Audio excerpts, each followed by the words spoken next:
Hello, Assassins, and welcome to another episode of Assassin's Read. Happy January and happy 2017. So before we get started into Assassin's Creed Heresy, let's start off with the January assignment. So for January, we're just asking that you that you watch the Assassin's Creed movie, and then the optional assignment for January is to read the novelization, although I highly recommend that you read it because it kind of expands on the story from the movie a bit and also gives some short stories for the modern day assassins that you see. It gives a little more background on them. So the novelization is written by Christie Golden. She also is the writer for Assassin's Creed Heresy, so I think she did a great job on Heresy, and I'm excited to see what she did for the novelization.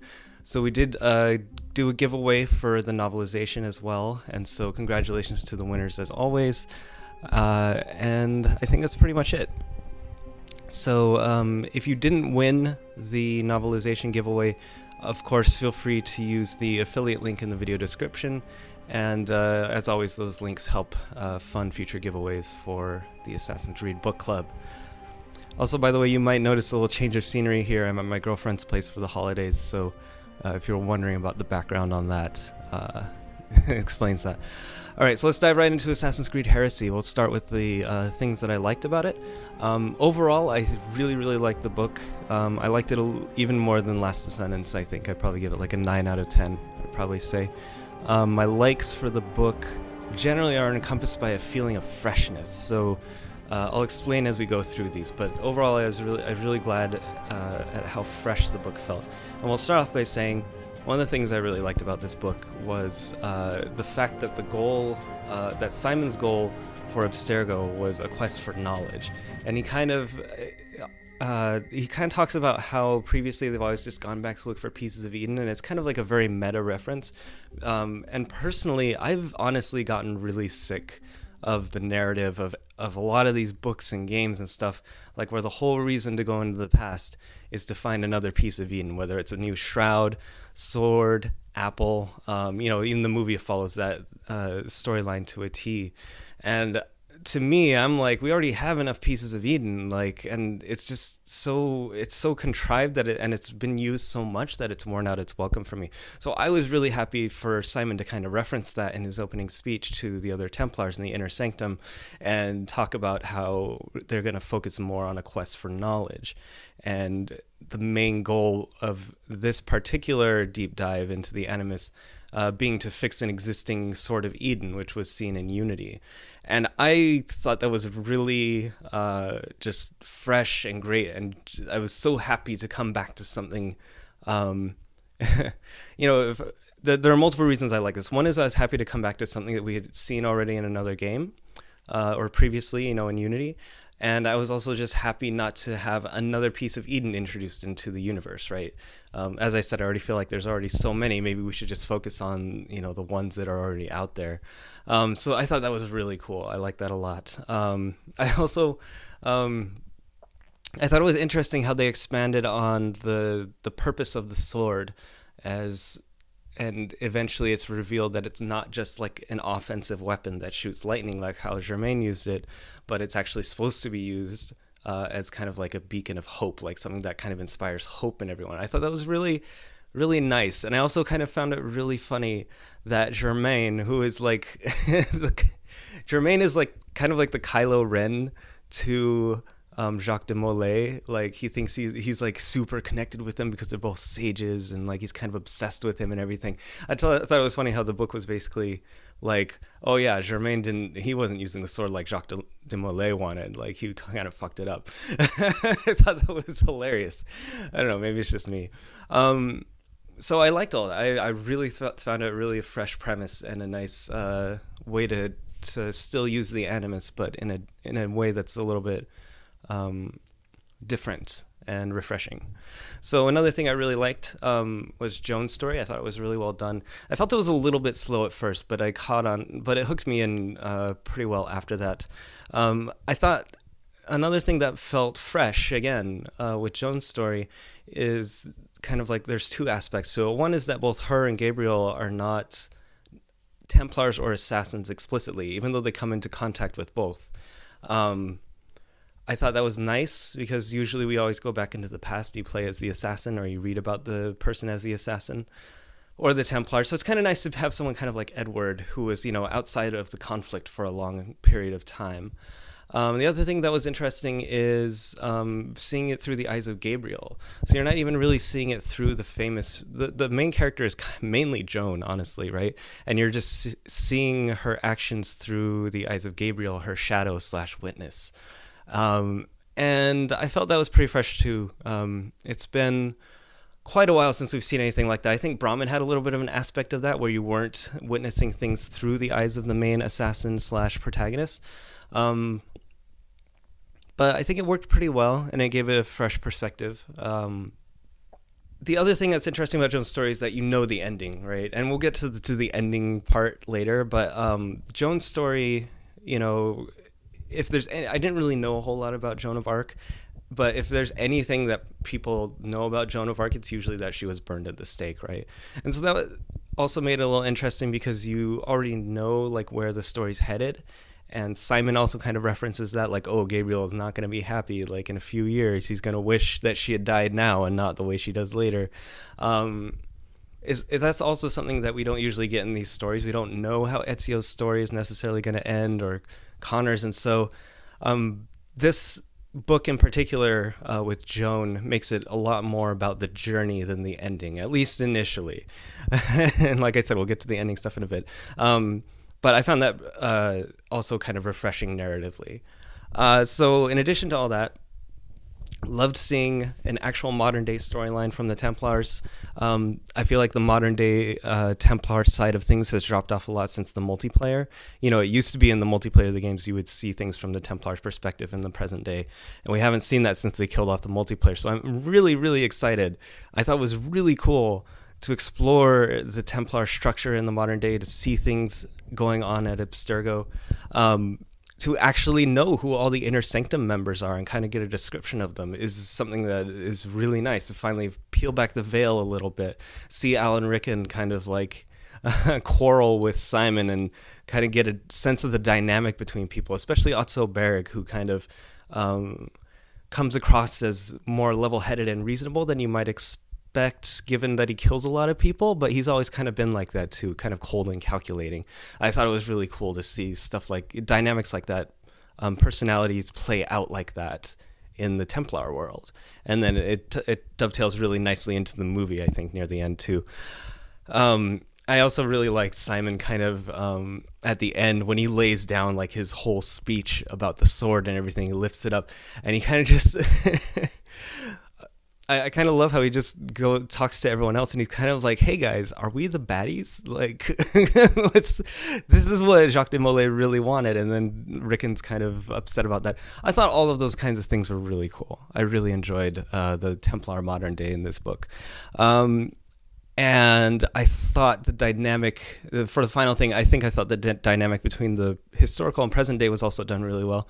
I think this series has always been at its best when the historical side of things influences or parallels the modern day story. And so I thought it was really well done the way Simon was able to kind of internalize Joan's fight and her kind of actions.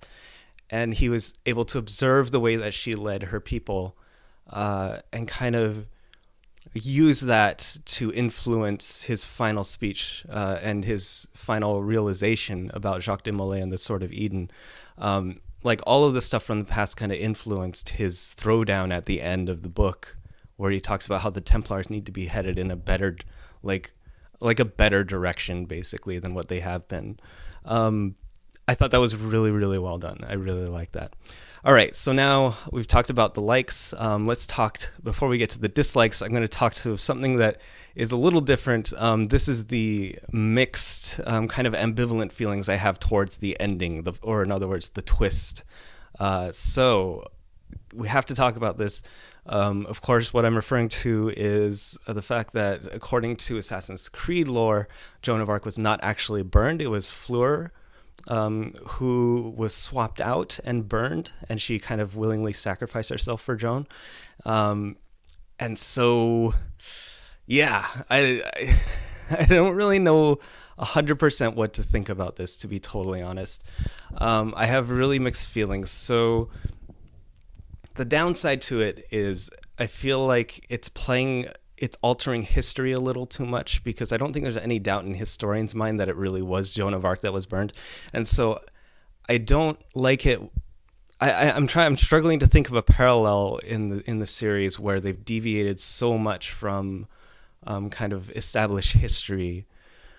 And I mean, there's bits here and there with Pieces of Eden and everything, but I don't know. This one feels a little different to me, and I'm not crazy about changing history up too much.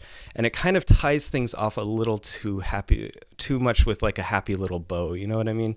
Like I feel like not every ending has to be super. I mean, this is definitely a good ending for Gabriel and Joan, and I feel like it didn't need to be that way. So that's the downside to it. Okay, so the upside to it, to doing this ending, and this is why I have mixed feelings on it, is it's still honestly a pretty dark ending, right? Like Fleur still gets burned alive pretty awfully, and it's still pretty messed up. So it's not just a 100% Disney ending. And I appreciate that, because then it would have felt really like, oh, and everyone was happy in the end, you know, like a fairy tale ending. So I'm glad that it's at least not that. I am happy to see Gabriel and Joan happy together. I think that's really nice. Sorry, one second. So, you know, even though I'm a little upset about it being kind of like a happy ending when it felt like it didn't quite need it, if it is going to be that way, I enjoy that part. It answers the question of why the assassins didn't save Joan, because I think Gabriel had some really good points when he was talking to the assassins about why didn't you save her? Why didn't you do this? And they were just like, you know nothing, Gabriel, basically. So I'm glad that it kind of fulfills that part of the narrative as well. And then, of course, there's also what I was talking about with the historical influencing the modern day.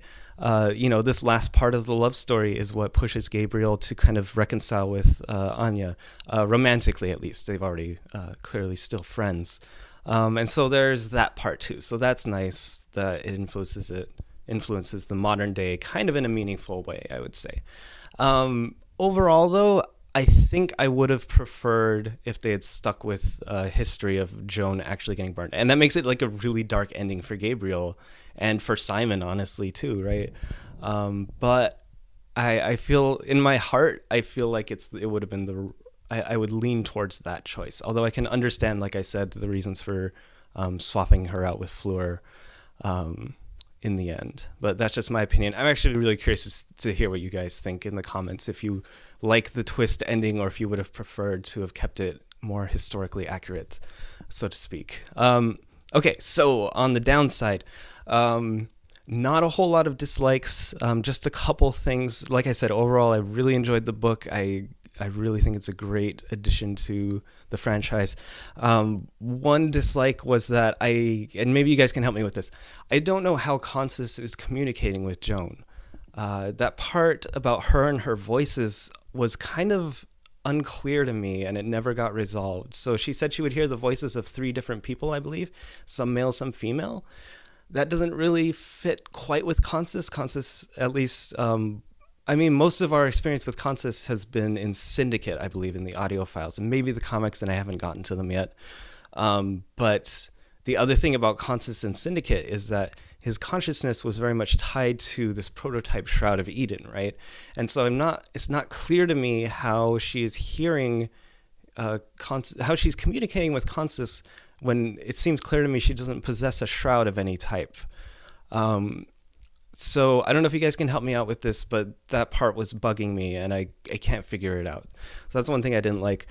The other thing I didn't like was it's kind of a plot hole type thing, and this is related to the twist, right? So I think it's heavily implied that Gabriel and Joan eventually, she shows up at the end, 12 years after she was supposed to have been burned, and it's very heavily implied, at least to me, that they marry or they get together, and that they are the ones that have kids that lead to Simon eventually.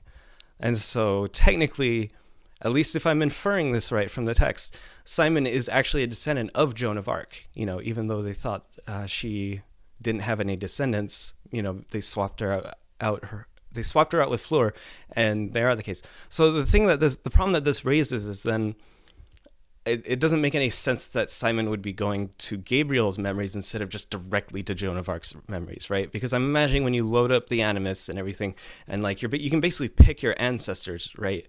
And so it doesn't seem logical that they would go with, oh, we found this guy who is really close to Joan of Arc in your ancestry tree, and they failed to find the maternal side of that pairing and say, oh, actually, we found Joan of Arc herself in your family tree. Why don't we just experience things through here? So if it is the case that they get together and have kids that lead to Simon, then it just blows up the whole narrative. Like it blows up the entire book, because they really could have just seen things from Joan's perspective. And I think they would have wanted to have seen things from Joan's perspective over Gabriel. So that's another thing that wasn't clear to me. And I mean, I guess it's possible that after meeting Joan again, that Gabriel would have kids with someone else, but I find that highly unlikely unless Joan dies early and eventually he has kids or something. So that was bugging me a little bit. The rest of my dislikes on this are really kind of nitpicks. I found several typos in the book, maybe 4 or 5 typos in the book, which is more than I am used to seeing in these Assassin's Creed books. So maybe it seems like the quality, like the proofreading was slightly less rigorous on this than other books. And then there were also some weird transitions where you would have 2 people talking and then it would immediately cut to someone else in the story. This usually happened during the modern day, but it would be like the next sentence or paragraph. Like usually you would have like breaks, like breaks to show, chapter breaks or otherwise, to switch locations and people talking. But there were at least a few times in this book where they would go from like, I don't know, like Simon talking to someone, and then it cuts to like Anya, like doing something somewhere completely else, like in the same, either in the next paragraph or in the same sentence. So those jump cuts were kind of jarring to me and not what I was really used to from reading books. But like I said, these last few things are just kind of like little nitpicks. Okay, and now we're to the trivia portion of this. So as some of you may or may not remember, the Joan of Arc and the Sword of Eden showed up as old as Assassin's Creed 2 in 2009 in the glyph puzzles. And what I thought was really cool is this book is 100% consistent with what you see in the glyph puzzles from AC2 in 2009. First off, you have the Sword of Eden being identified as Piece of Eden 25, the Templar cataloging system, and they refer to it as that in the game. And when you're identifying that Piece of Eden, one of the things you have to select is Joan of Arc as one of the people who wielded the sword. And then later on, you see, of course, you have to find the Sword of Eden on Joan of Arc, and then it shows her in pretty messed up screams and atmosphere, like her getting burned, and they say, like, the Templars took it, which is true. They took it, and they put it back into the vault for the Templars to eventually retrieve. So I thought that was really cool. I'm glad that there was a lot of attention paid to detail there to make it consistent with the games. I thought it was really great. One more piece of trivia. There's a lot of talk in the book about Robert Fraser and how he was doing research on Arno Dorian, went a little crazy, and Victoria was kind of the one who oversaw all that, and they eventually had to kill him, right? Because he thought he was Arno Dorian, and he was leaving messages. So a piece of trivia on that is, if you don't know about this, you can actually witness Robert Fraser's breakdown. It's covered in the 2014 book that was released alongside Unity, the Abstergo Employee Handbook. And you see, like, it's filled with all these like post-it notes and cool. It's a very physical book. It's something that can't really be recreated very well digitally. So if you order that, you can check it out. I have a copy. It's really cool. And you can witness Robert Fraser's story. And that book, of course, is also written by Christie Golden, who wrote Assassin's Creed Heresy. So it's a very natural fit to kind of weave that in there as well. So I thought that was really cool. All right, now before we wrap this video up, as always, I'm going to cut back one episode and talk about some of my favorite comments from that. So last episode covered Alamut. Not a whole lot of people that commented and viewed the video, actually. I'm a little curious if you guys had trouble reading the book. Like, I know it gets off to a slow start, or maybe because it's not directly tied to Assassin's Creed, like it's not an official in-universe book, if people weren't as interested in reading it. But we still did get a few good discussions going here. I'm going to read sections from a couple of them that I like. One is from AC Humaira, and she mentions that she knew one of the main religions in this book was Islam, and she has friends and family who are affiliated with this religion. And when I discussed the views expressed in the book to them, they were very intrigued, because apparently many sects like the Ismailis and the Ahmadiyas, sorry if I butchered those names, by the way, are very controversial topics of discussion within the religion. And she thought it was really amazing that so much clarity was kind of like shown on a taboo topic. And so I had no idea about this. I thought it was really cool. That's just one part of her great comment in there. But also Nelly6 also produced a lot of really interesting comments. But one that I really liked from Nelly was another aspect that Nelly really enjoyed was the description of locations and customs. So reading about the impenetrable walls and beautiful gardens of Alamut, kept him thinking about AC's Masyaf and how similar it was, complete with the Delhi Shahrud River running around it. And just kind of like little details, like how the Fayadin, who are the assassins, were chewing on dried fruit and resting, and just kind of feeling like they got some well-deserved break from all the craziness. So yeah, I thought those... I think Alamut can be overly descriptive at times, but it also, I think, does a great job on the flip side of kind of establishing a sense of presence in the novel, and you get a feel for the lives of the assassins and everyone else there. So I really enjoyed that as well. So two comments that I picked out from many other good ones, but I really enjoyed those. So thank you to Nelly6 and AC Humaira. We will start giving out prizes based on these comments, starting with the AC movie next month. I will give details when I put the episode up. All right, so that's going to be it for today. Don't forget to pick up your copy of the AC movie novelization via the Amazon affiliate link in the video description. And make sure you go see the AC movie, and I'll give like a full review. I've been kind of giving mini reviews here and there, but I'll give my full review of the movie and everything 1 month from now. And I hope you all have a great January, and I will see you very soon. Bye.